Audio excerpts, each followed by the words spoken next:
दादाजी कहाँ गए। एक दिन सोहन अपनी माँ से कहता है कि माँ, मेरे स्कूल में सभी मेरे दादाजी के बारे में पूछते हैं, तो मैं क्या बताऊँ। क्या मेरे भी कभी दादाजी हुआ करते थे। सभी के दादाजी हैं और उनको स्कूल पर छोड़ने लाते हैं, और मेरे दादाजी नहीं मुझे ले जाते छोड़ने के लिए। तभी उसके पापा ऑफिस से घर लौटते हैं और रोहन की बातें सुनकर उसके पास जाते हैं। तभी उसकी माँ कहती है कि ये देखिए जी, आपका बेटा कैसी बहकी बहकी बातें कर रहा है। कभी दादाजी के बारे में पूछता है तो कभी दादी के बारे में पूछता है। इसे समझा दो कि तुम्हारे दादाजी कहाँ गए। तभी सोहन अपने पापा से कहता है, पापा मुझे दादाजी के पास जाना है। क्या आप मुझे दादाजी के पास लेकर चलेंगे। मुझे उनके पास जाने का बहुत मन कर रहा है। सभी लोग अपने दादाजी के साथ रहते हैं, पर मेरे दादा कहाँ हैं मुझे नहीं मालूम। मुझे अपने दादा के पास जाना है पापा। अब मैं जाके रहूँगा दादा के पास। तभी सोहन के पापा कहते हैं कि बेटा तुम घबराओ मत, मैं तुम्हें तुम्हारे दादाजी के पास जरूर लेकर चलूँगा। तुम्हारे दादाजी कहाँ हैं मैं तुमको वहीं पर लेकर जाऊँगा, तुम घबराओ मत बेटा।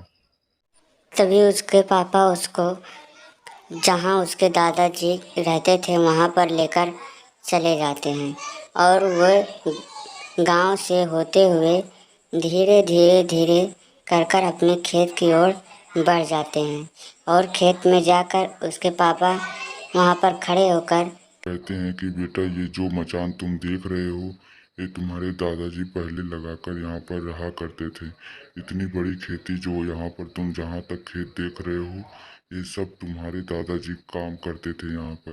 तो ये सब अपना खेत है। इस खेत में तुम्हारे दादाजी दिनों रात मेहनत कर कर फसल उगाते थे, और हमारा जीना यहीं से होता था।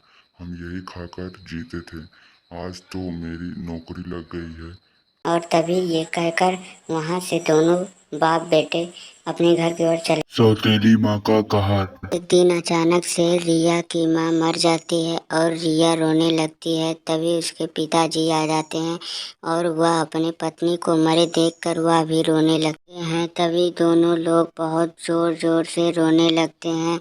अपने माँ के गम में बहुत ज़्यादा रोने लगती है रिया। तभी उसके पिताजी उसको समझाते हैं, बेटा अब तुम्हारा ख्याल कौन रखेगा। तुम्हारी माँ तो मर गई, अब तुम्हारा ख्याल रखने के लिए तो किसी का होना ज़रूरी है। इसीलिए मैंने यह सोचा है कि अब तुम्हारे लिए एक दूसरी माँ को लेकर आता हूँ जो तुम्हारा पूरा ख्याल रखेगी, तुम्हें अपनी माँ की तरफ से प्यार करेगी। तुम्हें घबराने की कोई ज़रूरत नहीं है बेटा, तुम चिंता मत करना। मैं तुम्हारे लिए एक दूसरी मम्मी ज़रूर लेकर आऊँगा जो तुम्हें खाना भी बनाकर देंगी और तुम्हें स्कूल भी भेजेंगी, तुम्हारा कपड़ा भी धोएंगी और तुमसे बहुत ज़्यादा प्यार भी करेंगी। तुम रोना नहीं बेटा, बस मैं तुमसे यही गुजारिश करता हूँ कि तुम अच्छे से और सही सलामत रहना, ठीक है बेटा।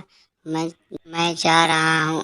तभी रमेश अपने शहर के लिए निकल जाता है और गांव से होते होते वह एक घने जंगलों से गुजरते हैं। तभी वह शहर में पहुंच जाता है। शहर में पहुंचकर वह अपने बेटे के बारे में सोचते सोचते आगे बढ़ने लगता है। तभी वह रोहिणी के घर में पहुंच जाता है। तभी उस वहाँ पर रोहिणी से कहती है कि रोहिणी तुम मेरे घर चलोगी, मेरी पत्नी मर गई है, तुम मेरे बेटे का ख्याल रखने चलोगी, क्या मेरी मदद कर सकती हो तुम। तुम्हें जितना पैसा चाहिए मैं तुम्हें सारा पैसा दूंगा, सिर्फ तुम्हें मेरे बेटी का ख्याल रखना होगा और मेरी बेटी को हमेशा खुश रखना होगा ताकि मेरी बेटी की माँ की याद ना आए। और इस तरह मैं तुम्हें तुम्हारे मुँह मांगी कीमत भी दूंगा, मेरी बेटी का ख्याल रखना। इतना कहता है रोहिणी, फिर कहती है कि ठीक है मैं चलूँगी, पर उसके लिए तुम्हें मुझे पैसा देना होगा, तभी मैं तुम्हारी बात मानूंगी।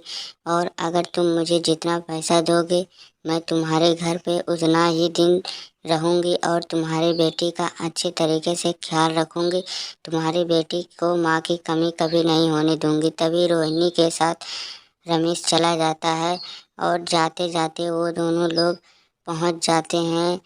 शहर में गुजरते गुजरते वह लोग धीरे धीरे रोहिणी के बारे में रमेश सोचते हुए अपने घर की ओर चला जाता है। तभी अपने घर पहुंचता है, अपने बेटी को देखता है और अपने वहाँ पर रुक कर अपने बेटी से कहता है, बेटा आज से ये तुम्हारी नई माँ है, ये तुम्हारा पूरा ख्याल रखेंगे और तुम्हारा सारा काम करेंगी। तुम्हें सिर्फ स्कूल जाना है बस, और तुम्हें कुछ नहीं करना है।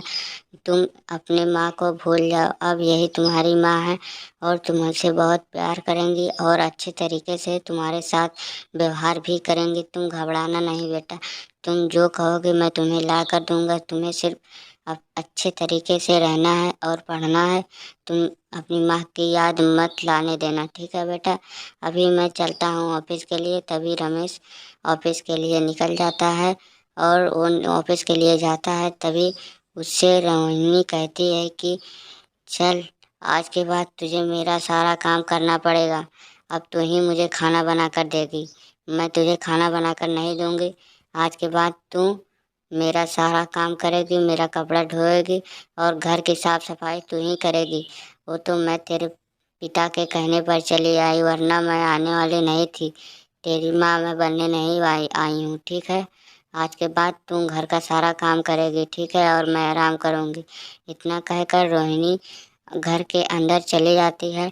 तभी रमेश की बेटी रोने लगती है और रोहिणी आती है, कहती है अभी तक कोई भी काम तूने नहीं किया, सिर्फ बैठ कर रो रही है।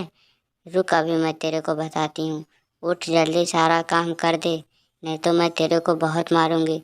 तभी रोहिणी झाड़ू लेकर रमेश की बेटी को मारने लगती है और मारते मारते उसे बेहोश कर देती है और अपने रूम में चली जाती है। तभी अपने रूम में जाती है, तभी रमेश के पिताजी आ जाते हैं और अपनी बेटी को बेहोश होकर देखते घबरा जाते हैं और अपनी बेटी से कहते, उठो बेटा, क्या हुआ, तुम क्यों बेहोश हो गई थी।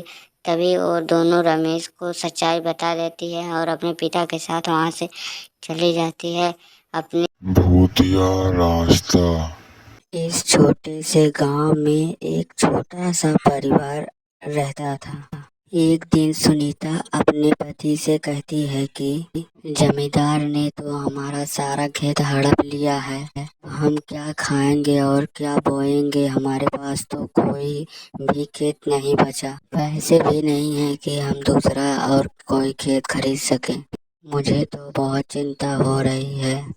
तुरंत रमेश अपने पत्नी से कहता है कि तुम्हें चिंता लेने की कोई ज़रूरत नहीं है, हम कहीं से कर्जा लेकर दूसरा खेत खरीद लेंगे और फिर उसी में हम दोनों अपना गुजारा कर लेंगे। अब तो सेठ हमें हमारा खेत देगा नहीं। सुनने में आया है कि जैसे हमारा खेत वो हड़प लिया, वैसे बहुत लोगों का खेत हड़प लेता है और उसे सूद पे देकर लोगों के ऊपर कर्जा चढ़ा देता है, जिससे लोग अपना खेत उसे दे देते हैं।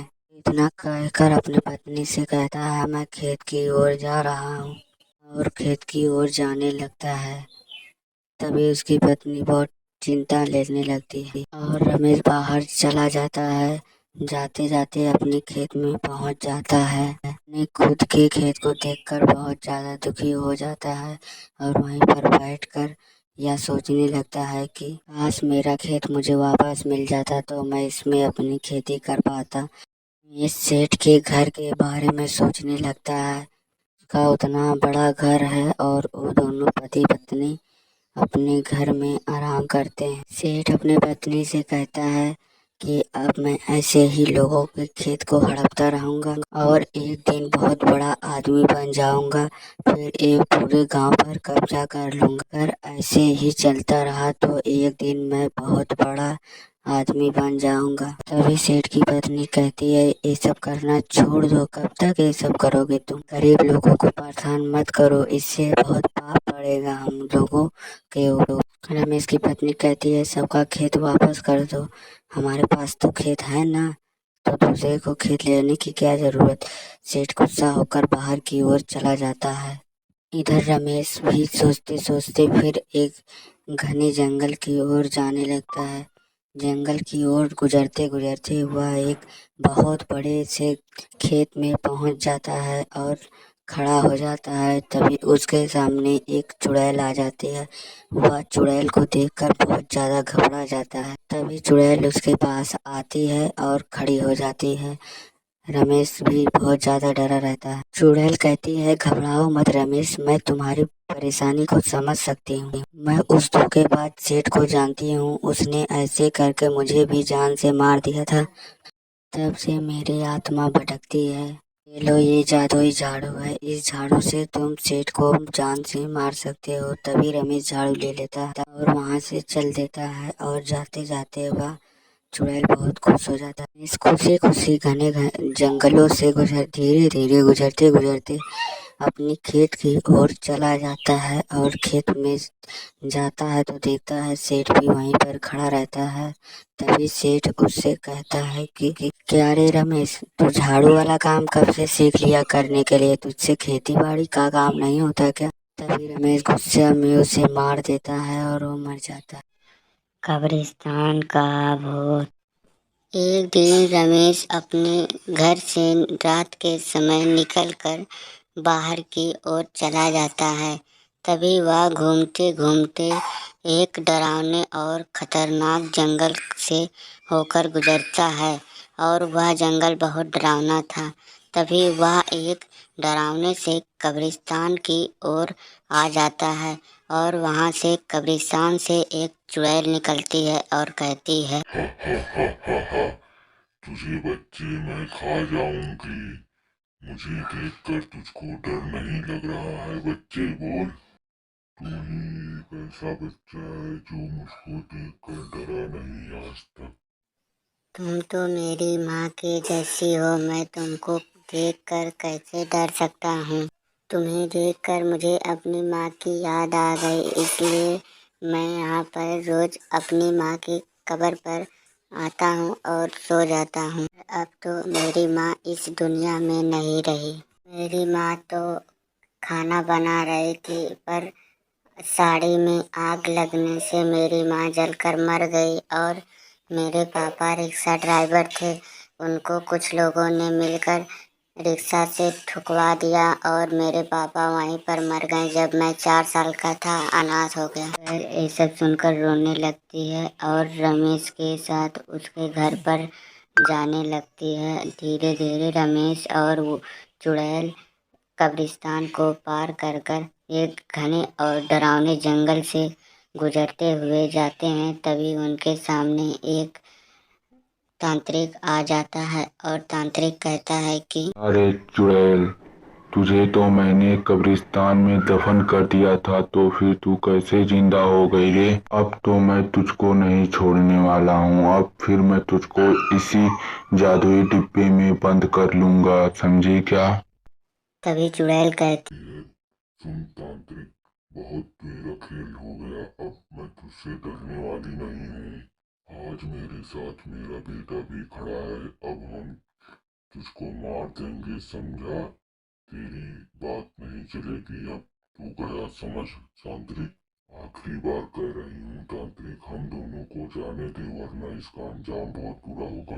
तांत्रिक और चुड़ैल आगे बढ़ते हैं और उन दोनों में बहुत बुरी तरीके से लड़ाई होने लगती है और रमेश ये सब देखकर बहुत ज़्यादा घबरा जाता है। तभी तांत्रिक की मौत हो जाती है। चुड़ैल रमेश को अपने साथ घर लेकर चली जाती है। The end.